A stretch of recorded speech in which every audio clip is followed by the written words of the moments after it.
بڑی معذرت کے ساتھ ایک بات میں آپ کو بتاؤں جس کو فقی ابو اللیث سمرقندی رحمت اللہ علیہ نے اپنی کتاب میں لکھا ہے، ذرا دھیان سے سننا۔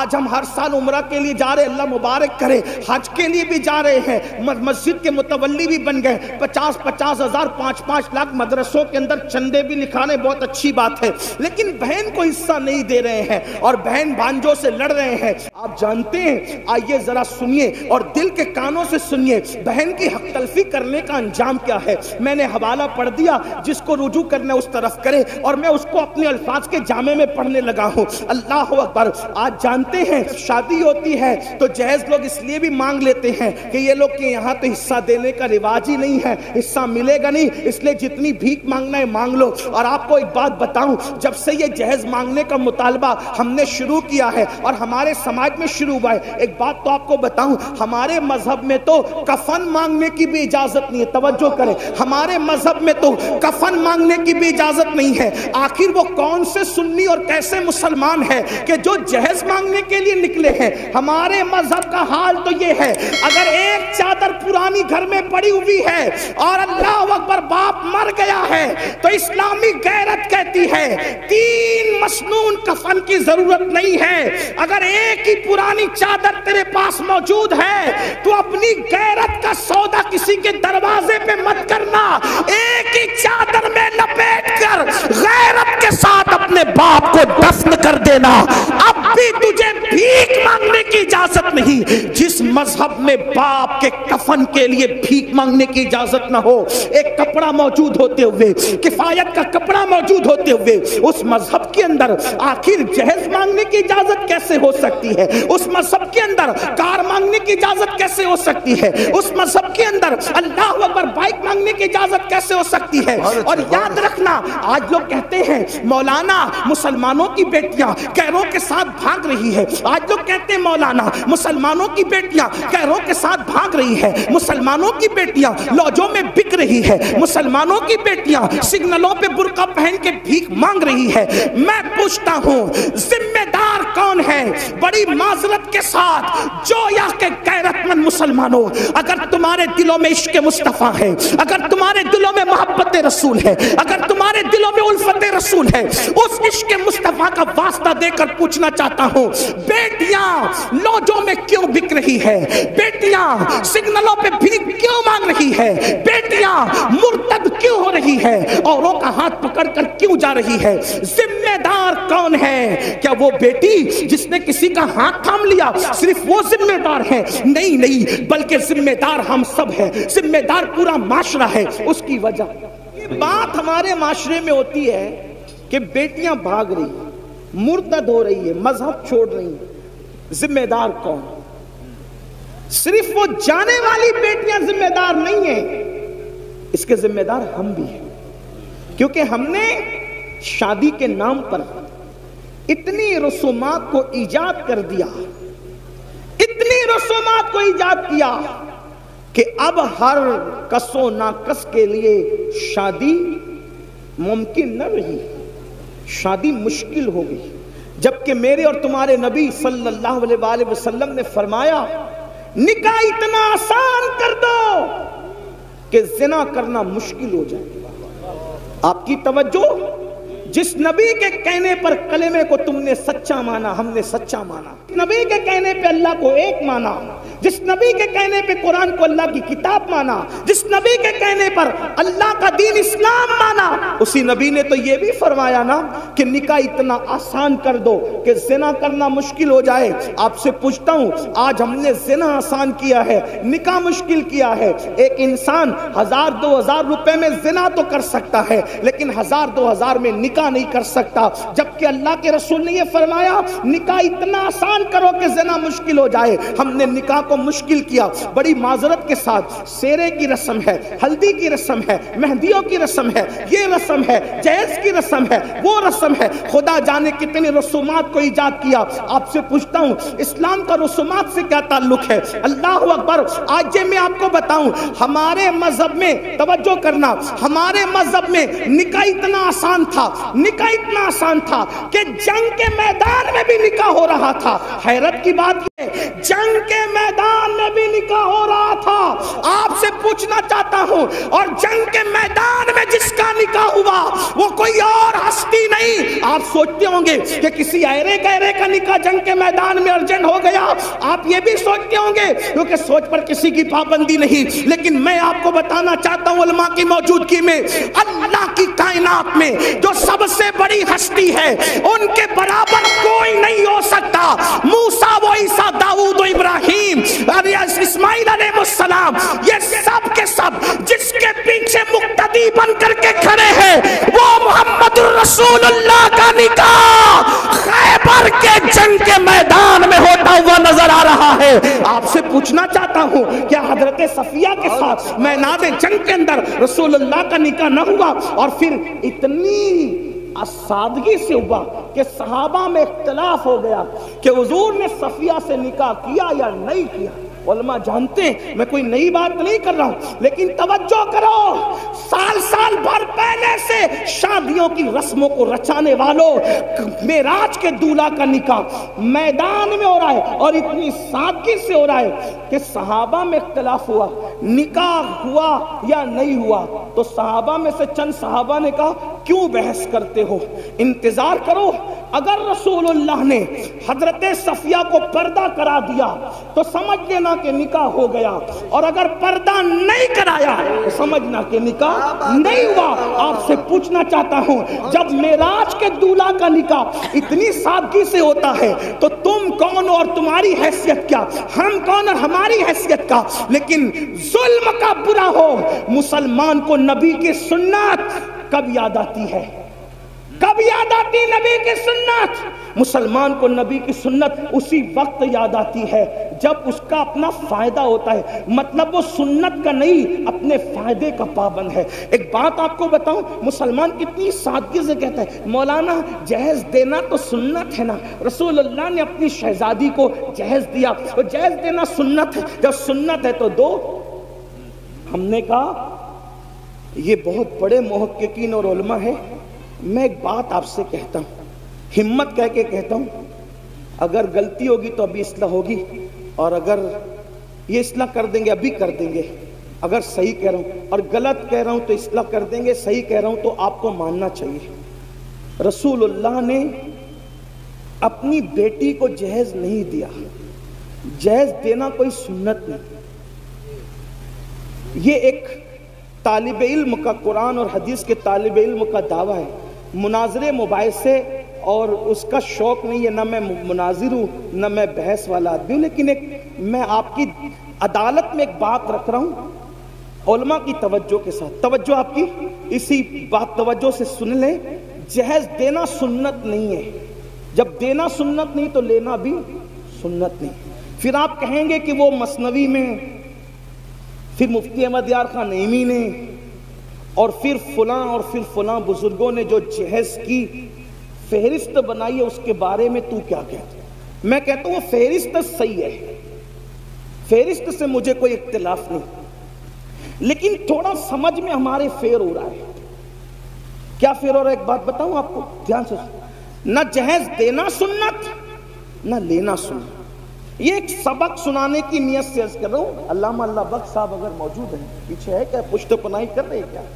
ہے بہت دور چلے گئے.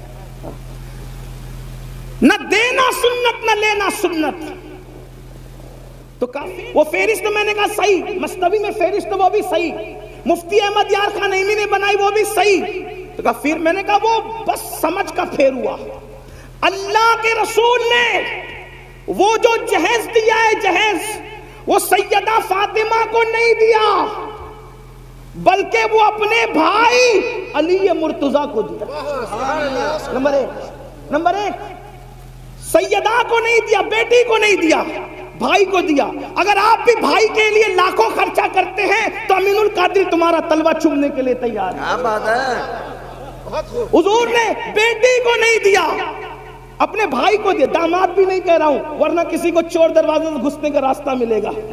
بھائی کو دیا. اب بھائی کو کیوں دیا؟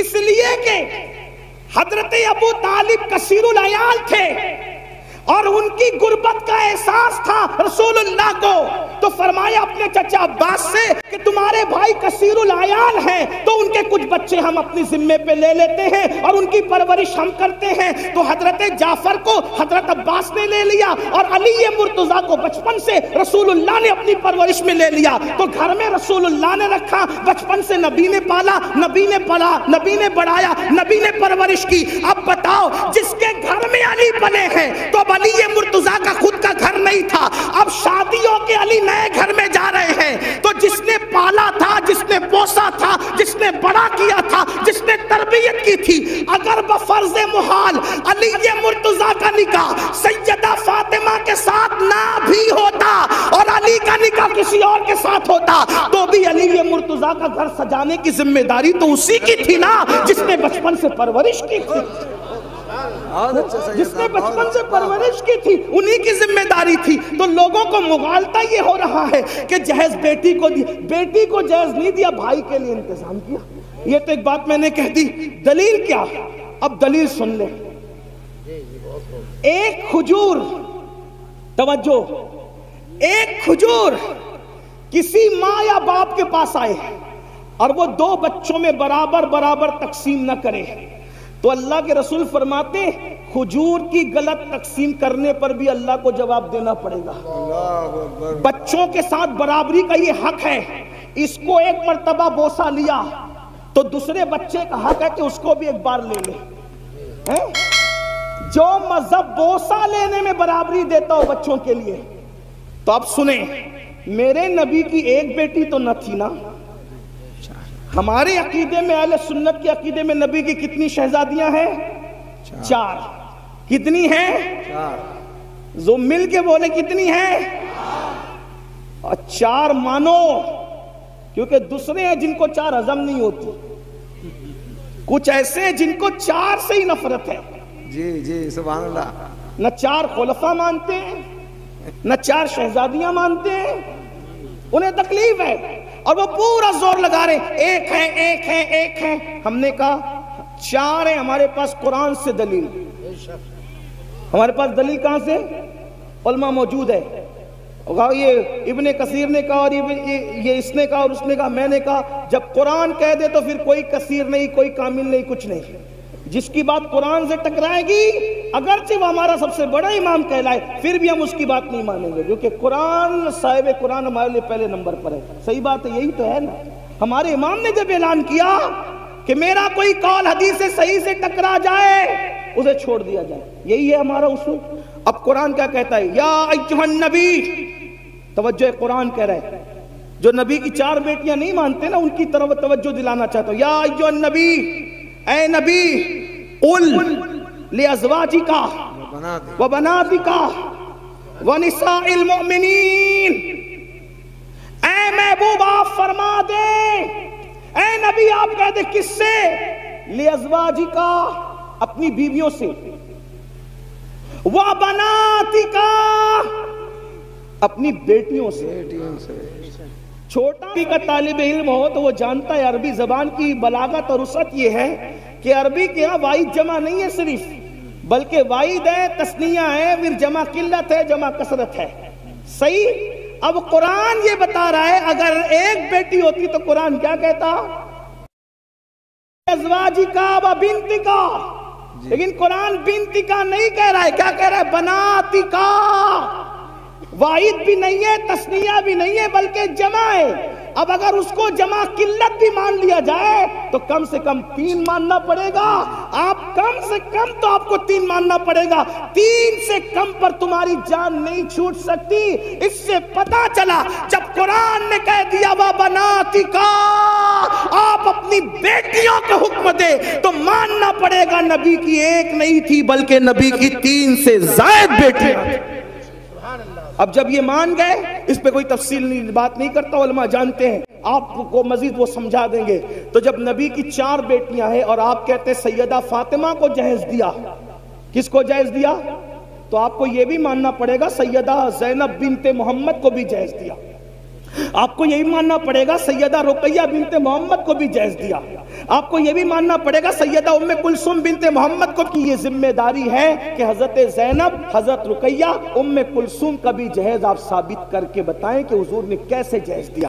اور یہ بات یاد رکھنا، جب ان کو نہیں دیا تو پھر نبی کے انصاف سے یہ بعید ہے کہ جو نبی بوسہ لینے میں برابری کی بات کرے، جو نبی کھجور کی تقسیم میں برابری کی بات کرے، یہ کیسے ہو گیا کہ ایک بیٹی کو جہیز دیا اور 3 بیٹیوں کو جہیز سے محروم رکھا؟ معاذ اللہ ثم معاذ اللہ۔ اب اس سے بڑھ کر ایک دلیل، یہ تو تم اور میں ہے جو سنتوں کو معاذ اللہ عمل نہیں کرتے، سنتوں پر توجہ نہیں کرتے۔ لیکن آپ سے پوچھنا چاہتا ہوں، چلے جس علی کو جہیز ملا تھا ان کو تو پتا ہے نا کہ رسول اللہ نے بیٹی کو جہیز دیا، تو پھر علی مرتضیٰ نے بھی اپنی بیٹیوں کا نکاح کیا۔ حضرت علی مرتضیٰ کی بھی بیٹی ہے، حضرت زینب بنت علی، حضرت رقیہ بنت علی، حضرت ام کلثوم بنت علی۔ مولا علی کی ایک بیٹی نہیں ہے، مولا کائنات کی تو کم سے کم 7 اور 9 بیٹیاں بتائی جاتی ہے۔ تو جس علی نے نکاح کے وقت اپنے سسر سے جہیز لیا اپنی بیوی کی شکل میں، اپنی بیوی کے جہیز کی شکل میں، تو آپ سے پوچھتا ہوں اس علی مرتضیٰ نے جب جہیز لیا تو اپنی کس بیٹی کی شادی پر انہوں نے جہیز دیا؟ یہ بھی آپ کو ثابت کرنا پڑے گا۔ اور دوسری بات، وہ صدیق اکبر افضل البشر بعد الانبیاء بالتحقیق ابو بکر صدیق، وہ عبداللہ ابن عمر جو مسکرانے کی بھی سنت ترک نہیں کرتے تھے۔ ایک مرتبہ مسکرانے ایک صحابی، کسی نے پوچھا کیوں ہنس رہے ہو؟ کہا مجھے بھی نہیں پتا کیوں ہنس رہا ہوں، یہاں کھڑے رہ کر میرے یار نے مسکرایا ہے، بس میں بھی مسکرا رہا ہوں۔ حضرت عبداللہ ابن عمر اپنی امامے کے شملے کو درخت سے الجھا رہے ہیں۔ کسی نے کہا یہ کیا بچپنے کی حرکت ہے؟ وہ فرمایا بچپنے کی حرکت لوگوں کو لگا کرے، دراصل ایک سفر میں میں نبی کے ساتھ تھا، نبی کا شملہ درخت سے الجھ گیا، میرا نہیں الجھتا، اس لیے الجھا کر کے اس سنت پر عمل کر رہا ہوں۔ آپ سے پوچھنا چاہتا ہوں، جو مسکرانے کی سنت نہ چھوڑے، جو ہڈی چوسنے کی سنت نہ چھوڑے، جو اللہ اکبر، جو درخت سے شملہ الجھانے کی سنت نہ چھوڑے، ارے وہ سب تو اپنی جگہ رسول اللہ نے جو کام کلی کیے بغیر کیا، وہ بھی کلی کیے بغیر کر کے وہ کام سنت پر عمل کرتے نظر آ رہے ہیں۔ آپ سے پوچھنا چاہتا ہوں، وہ اتنے سنتوں کے پابند تھے، انہوں نے تو یہ بات کہی ہوتی، کیا 1450 سال کے بعد ہندوستان میں یو پی والوں کو یہ سنت سمجھ میں آئی، بہار والوں کو یہ سنت سمجھ میں آئی، بنگال والوں کو یہ سنت سمجھ میں آئی؟ ابو بکر صدیق سیدہ فاطمہ کے نکاح رخصتی کے چشمدید گواہ ہے۔ اگر انہوں نے جہیز دیتے ہوئے رسول اللہ کو دیتا دیکھا ہوتا تو صدیق اکبر بھی تو اپنی بیٹی کو جہیز دیتے۔ صدیق اکبر نے جہیز نہیں دیا، فاروق اعظم نے جہیز نہیں دیا، عثمان غنی جیسے غنی اور مالدار نے جہیز نہیں دیا، اور آپ کہتے ہیں جہیز دینا سنت ہے۔ یہ ذمہ داری تو میرے ان محقق بھائیوں کے سر پر ہے جو ہم پر مسلط کرنے کے جہیز دینا سنت۔ محقق سے مراد علماء نہیں ہے، محقق سے مراد یہ ہوٹل پہ بیٹھے ہوئے لوگ ہیں جو بغیر علم کے علماء نے تو کبھی تائید کی ہی نہیں۔